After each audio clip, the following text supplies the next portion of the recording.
Praise the lord. హల్లెలూయా. దేవుని నామానికి స్తోత్రాలు. మీ అందరికీ నా వందనాలు తెలియజేస్తున్నాను. ఈ దినం కొరకు దేవుడు సిద్ధపరిచినటువంటి మాటలు, ప్రియ సహోదరి సహోదరుడా, ఈ దినం అయితే దేవుడు నిన్ను ఈ యొక్క వాక్యం ద్వారా నీతో మాట్లాడాలనుకుంటున్నారు. మత్తయి సువార్త 9వ అధ్యాయం 13వ వచనం మనం చూసుకున్నట్లయితే, నేను కనికరమనే కోరుతున్నాను, బలిని కాదు అని చెప్పి దేవుడు ఈ వాక్యం ద్వారా మీతో మాట్లాడుతున్నారు.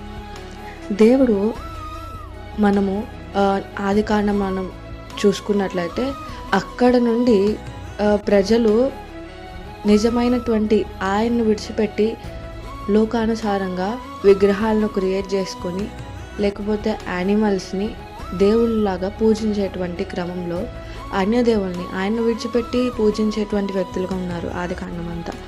ఇప్పుడు నిర్గమకాండంలో ఏంటంటే దేవుడు ఎలాగ పూజించాలి, ఏవి చేయకూడదు, ఏవి చేయాలి అని చెప్పి ఆయన నిజమైనటువంటి దేవుడు అని చెప్పి ఆయన కార్యాలు ఇశ్రాయేలు ప్రజల పట్ల చేసి ఆయన ఒక క్రమాన్ని పెట్టారు. ఇవి చేయాలి, ఇవి చేయకూడదు, ఇవి ఫాలో అవ్వాలి, ఫాలో అవ్వకూడదు, నేను పరిశుద్ధుడని ఉన్న ప్రకారము మీరు కూడా పరిశుద్ధుడు అయ్యి ఉండాలి అని చెప్పి చాలా నియమాలను పెట్టారు. ఎందుకంటే వాళ్ళకి ఎట్లా జీవించాలి, ఎట్లాగా ఉండాలి, ఆయనకి ఇష్టమైనట్టు నిజమైనటువంటి దేవుడు ఎవరు అని చెప్పి ప్రతిదీ ఆయనకు నచ్చినట్టు ఎలా ఉండాలని చెప్పి కొన్ని వేస్ అనేది పెట్టారు. ఆయన వాళ్ళ తప్పులకి ఎలాగ పాప పరిహారం చెల్లించాలి అని చెప్పి బలుల గురించి, బలుల యొక్క క్రమాల గురించి ప్రతిదీ ఆయన పాత నిబంధనలో రాసి ఉన్నారు. కానీ రాసి ఉంచినా కానీ చాలామంది ఏం చేస్తున్నారంటే నిజమైనటువంటి దేవుడు నీ పూజించేటువంటి వ్యక్తులుగా ఉండాలి, ఆ రిచువల్స్ అన్నీ వాళ్ళని వాళ్ళు పవిత్రపరుచుకుని దేవుడికి ఇంకా దగ్గరగా అవ్వడానికి అవన్నీ పెట్టారు క్రమాలు. ఆయనకు నచ్చినట్టు ఎలా ఉండాలి అవన్నీ ఫాలో అయ్యి దేవుడికి ఎలా దగ్గర అవ్వాలని చెప్పి దేవుడు పెట్టారు. కానీ మనుషులు సమయం గడిచే కొద్ది ఎట్లా అయిపోయిందంటే, మేము పాపం చేశామంటే ఈ బలి అర్పించవచ్చు, ఓకే అయిపోయింది ఇంకా అన్నట్టు వాళ్ళు వేషధారణ అంటే క్రమంగా ఓకే ఇది చెయ్యాలి, అది చెయ్యాలి, ఇది ఫాలో అవ్వాలి, అది ఫాలో అవ్వకూడదు అని చెప్పి నార్మల్గా బయటకి ఫాలో అయ్యేటువంటి రూల్స్ని ఫాలో అయ్యేటువంటి వ్యక్తులు ఉంటున్నారు. అయితే పాపం పెరిగిపోతూ ఉంది. దేవుడికి ఇంకా మనుషులు పాపం విచ్చలవిడిగా పెరిగిపోయిందని ఆయన కోపం వచ్చి ఆయన చేయి విడిచినట్టుగా మనం చూస్తాము. పాత నిబంధన తర్వాత 400 సంవత్సరాల తర్వాత ప్రవచనాలు రాసిన తర్వాత నెరవేర్పుకై మన యేసు ప్రభుల వారు 400 సంవత్సరాల తర్వాత వచ్చారు భూమి మీదకి.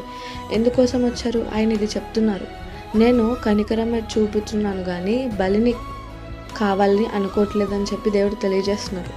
దేవుడు ఏమడుగుతున్నారంటే, పాత నిబంధన అంతా రూల్స్ క్రమాలు పెట్టింది ఏంటంటే ఆయనకి ఇష్టమైనట్టు జీవించి పరిశుద్ధంగా వారు జీవించి ఆయనకి ఇంకా దగ్గర అవుతారు, ఆయన యొక్క పిల్లలుగా మారబడతారని చెప్పి దేవుడు ఆ క్రమాలన్నీ పెట్టారు. కానీ వాళ్ళు వేషధారుల వలె అవి ఫాలో అయ్యేటువంటి వ్యక్తులు ఉంటున్నారు, కానీ వారి హృదయాలు దూరంగా ఉంటున్నాయి అని చెప్పి దేవుడు గ్రహించారు. కానీ నూతన నిబంధనకి మనం వచ్చినట్లు చూసుకున్నట్లయితే దేవుడు మాట్లాడుతున్నారు, కనికరంనే నేను కోరుతున్నాను, బలిని కాదు. అంటే నామకార్థంగా చేసేటువంటి ఆ యొక్క క్రమాలు నేను ఆశించట్లేదు, కానీ బలులు నేను ఆశించట్లేదు, కానీ ఇంటర్నల్గా మీ యొక్క మనసు నేను కోరుకుంటున్నాను. ఇంటర్నల్గా మీరు ఒక ట్రాన్స్ఫర్మేషన్ అవ్వాలి, ఆయన్ని ఇష్టపూర్వకంగా మీరు ప్రేమించాలి. నామకార్థంగా బయటకు కనిపించేటువంటి విధంగా వేషధారణ వల్లే క్రమాలు ఫాలో అయ్యేటువంటి వ్యక్తులకు ఉండకూడదు. మీ యొక్క తప్పులకి నేను కనికరంనే చూపించాలని అనుకుంటున్నాను, మీరు ఇవన్నీ ఫాలో అవ్వనక్కర్లేదు. నేను మీ యొక్క పర్సనల్ ట్రాన్స్ఫర్మేషన్, హృదయపూర్వకంగా నన్ను ఇష్టపడాలి, నన్ను ఫాలో అవ్వాలి, మనతో ఒక రిలేషన్ కావాలనుకుంటున్నారు. కాబట్టి దేవుడు ఈ యొక్క వాక్యం ద్వారా మాట్లాడుతున్నారు. మనుషులంతా ఇప్పుడు ప్రజెంట్ ఈ వాక్యం ద్వారా దేవుడు ఎవరితో మాట్లాడుతున్నారో కానీ మీ యొక్క జీవితంలో చర్చిలో చెప్పేటువంటి క్రమాలు అవన్నీ ఫాలో అయ్యేటువంటి వ్యక్తులు ఉంటున్నారు. వేషధారణ కలిగినటువంటి భక్తి బయట కనిపించే వాళ్ళకి వాళ్ళు ఎంత చర్చ్కి వెళ్తున్నారో, ఎన్ని పాటిస్తున్నారో క్రమాలు, అసలు అది చెయ్యరు ఇది చెయ్యరు అని చెప్పి బయటికి కనిపించేటువంటి భక్తి నువ్వు చేస్తున్నావేమో, మనుషులకు కనిపించేటువంటి భక్తి నువ్వు చేస్తున్నావేమో. అందుకోసమే అంటే నీకు ఏదైనా దేవుడు కార్యం చేస్తే నేను ఇట్లాగా చేస్తాను అని చెప్పి ఉపవాసాలు ఉంటున్నావేమో, అన్నీ చేస్తున్నావు, అవన్నీ బయటకు కనిపిస్తున్నాయి. కానీ నీ యొక్క హృదయం ఆయనకి దూరంగా ఉందని చెప్పి ఈ దినం అయితే మాట్లాడుతున్నారు. ఆయన అయితే సిద్ధంగా ఉన్నారు. నువ్వెన్ని తప్పులు చేసినా, వేషధారణ ఎట్లాగా చేసినా కానీ ఆయన నీ యొక్క తప్పుల్ని నువ్వు వచ్చి ఆయన దగ్గర అడిగినప్పుడు ఆయన కడగడానికి, నిన్ను పరిశుద్ధపరచడానికి ఈ దినం ఆయన సిద్ధంగా ఉన్నారు. ఇంకా నువ్వు ఆలస్యం చేసుకొని ఆయన కోపాగ్నిని నువ్వు చూడాలని అస్సలు అయితే అనుకోమాక. ఎందుకనంటే ఆయన ఈ దినంకి కూడా అదే మాట్లాడుతున్నారు, కనికరంనే కోరుతున్నాను బలిని కాదు అని చెప్పి. ఈ యొక్క దినమైనా కానీ నీలో ఇంకా పాత నిబంధనలో వాళ్ళు ఎట్లాగా, కొత్త నిబంధనలో కూడా మనం పరిశీలు శాస్త్రాలను మనం చూస్తాం. వాళ్ళు వేషధారణ వల్లే పైకేమో అన్నీ ఫాలో అయ్యేటువంటి వ్యక్తులుగా ఉంటున్నారు, కానీ లోపల సున్నం కొట్టిన సమాధుల వల్లే, వేషధారుల వల్లే ఉన్నారని చెప్పి దేవుడు మాట్లాడుతున్నారు. అలాగే అలాంటి పరిస్థితిలో నీవు కూడా ఉన్నావేమో, పరిశీలన చేసుకో.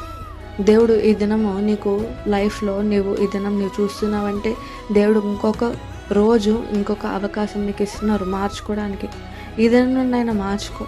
దేవుడు కోరుకునేది నీ యొక్క హృదయం, నీ అంతరంగంగా పరిశుద్ధపరుచుకొని ఆయనతో ఒక రిలేషన్షిప్, తండ్రి కూతురు, తండ్రి కొడుకు ఎట్లాంటి రిలేషన్ కలిగి ఉంటారో ఆ రిలేషన్ ఆయన నీతో కావాలని కోరుకుంటున్నారు. నీవు కూడా ఈ దినము ఆ రిలేషన్ నీవు కావాలనుకోవట్లేదా? ఓన్లీ ఈ ఫాలో అయితే చాలు, నాకు దేవుడితో రిలేషన్ వద్దని నువ్వు అనుకుంటున్నావా? ఆయన అయితే కనికరం ఎందుకు చూపిస్తున్నారంటే నిన్ను అమితంగా ప్రేమిస్తున్నారు. నీతో ఒక బాండింగ్, ఒక రిలేషన్షిప్ కావాలి నా కొడుకు నా కూతురుతో అని చెప్పి ఆయన కనికరంనే ఇంకా చూపించడానికి సిద్ధంగా ఉన్నారు. నువ్వు దేవుడు అక్కడ ఉంటే చాలు, నాకు నేను ఇవన్నీ ఫాలో అవుతాను, నాకు అడిగినవి చేస్తే చాలు, నేను అన్నీ ఫాలో అవుతున్నాను కదా, ఆయన నాకు చేస్తే చాలు నేను అడిగింది అని చెప్పి నువ్వు ఎక్కడ ఉంటున్నావేమో. కానీ దేవుడు తెలియజేస్తున్నారు, నీ యొక్క హృదయం నాకు కావాలి. ఇంటర్నల్గా నీ లోపల అంత పరుచుకొని నీవు ఆయనకి దగ్గరగా, ఆయనతో ఒక పర్సనల్ రిలేషన్షిప్ కలిగి ఉండాలని చెప్పి దేవుడు కోరుకుంటున్నారు. నీవు ఈ దినం కోరుకుంటున్నావా? అయితే ఈ దినం నుండైనా కానీ క్రమంగా, అంటే రూల్స్ని ఫాలో అయ్యేటువంటి, భక్తి చేసేటువంటి వ్యక్తిగా నీవు ఉండొద్దు, కానీ హృదయపూర్వకంగా ఇంటర్నల్గా ట్రాన్స్ఫర్మేషన్ నీవు కలిగి ఉండి లోపల పరిశుద్ధపరుచుకొని, బయట పరిశుద్ధపరుచుకున్నా లేకపోయినా దేవుడు అంతా పరిశీలించేటువంటి దేవుడుగా లేరు, కానీ దేవుడు చాలా ఉపమానాల ద్వారా మాట్లాడుతున్నారు. పరిశీలు ఎట్లా ఉండేవాళ్ళు అంటే ప్లేట్ని బయట కడుక్కునేవాళ్ళు, లోపల కడుక్కునేవారు కాదు. మనుషుడు బయట మురికి ఉన్నా పర్లేదు, లోపల పరిశుద్ధంగా ఉండాలి అని చెప్పి చేతులు కడుక్కోకపోయినా పర్లేదు, చేతులతో కడుక్కోకుండా తిన్నది అది లోపలికి వెళ్తే పరిశుద్ధపరచదు, కానీ ఏదైనా కానీ లోపల నుండే వస్తుంది, లోపల నుండే పాపం పడుతుంది. కాబట్టి దేవుడు అంతరంగంగా పరిశుద్ధత కావాలి.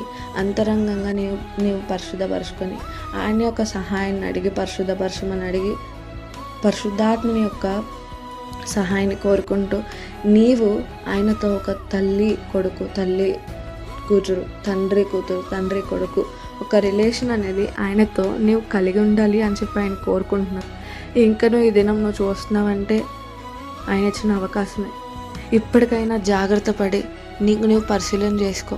వేషధారణ కలిగినటువంటి భక్తి చేస్తున్నావా, లేకపోతే తండ్రితో ఒక రిలేషన్ కలిగి ఉండాలి. మనకిష్టమైనటువంటి వ్యక్తులకి నచ్చనివి ఏమైనా ఉంటే మనం తీసేసుకుని వాళ్ళకి ఎలా నచ్చినట్టు ఉండాలి, వాళ్ళతో ఇంకా రిలేషన్ ఎట్లా పెంచుకోవాలని చెప్పి ఆలోచించేటువంటి మనుషుల రీతిగా మనం చూస్తాం కదా. అదే దేవుడి దగ్గరికి వచ్చేసరికి ఎందుకు దేవుడిని ఒక ప్లేస్లో ఉంటే చాలు, దగ్గర అవ్వద్దు అని చెప్పి ఎందుకు అనుకుంటున్నాం? అట్లాంటి రిలేషన్ అయితే దేవుడు నీతో కావాలని కోరుకుంటున్నారు.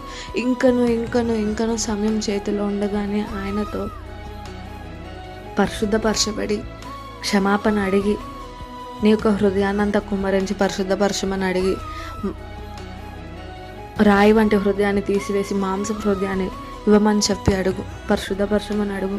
దేవా, నాకు నీతో నా పరమ తండ్రి అయిన దేవా, నాకు నీతో ఒక రిలేషన్ కలిగి ఉండాలని ఉంది. నువ్వు నన్ను విడిచిపెట్టద్దు, నువ్వు నా వెంటే ఉండు, నాకు నీతో ఒక తండ్రి లాంటి రిలేషన్ నాకు కావాలి అని చెప్పి దినం నువ్వు ప్రార్థన చేసి అడిగేటువంటి వ్యక్తిగా నీవు ఉన్నప్పుడు ఖచ్చితంగా దేవుడు నీతో సహవాసం చేయాలనుకుంటారు. ఇంకను మీ యొక్క రిలేషన్ పెరిగేటువంటి స్థితిలో ఉంటుంది. ఈ దినం నుండి ఆయన పరిశీలించుకొని సరి చేసుకొని ఆయన చూపించేటువంటి కనికరంను ఈ దినం నువ్వు స్వీకరించి మార్చుకుంటావని కోరుకోండి. అట్టి కృపాదేవుడు మీకు దయచేయను గాక. ఆమేన్.